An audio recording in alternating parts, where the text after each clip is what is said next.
Today we are making a family garden. What you will need for this project: Colourful Days Cardboard. We're using an assortment of colours.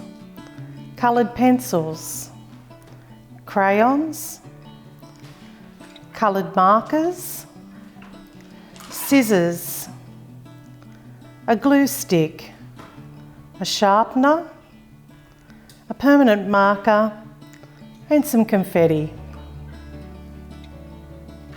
To start, trace around your kids' hands. Cut out the hand shapes. Cut out one hand for each family member. Decorate each hand using your markers, crayons and confetti. Cut strips of cardboard to create the stems of your handprint flowers. Glue your stems to a background sheet of cardboard.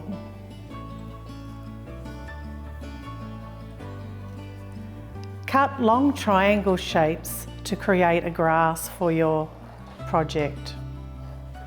Arrange the grass cuttings along the bottom of your poster. Once you have the desired effect, glue them into position. Add your decorated hands to the stems to complete your family garden.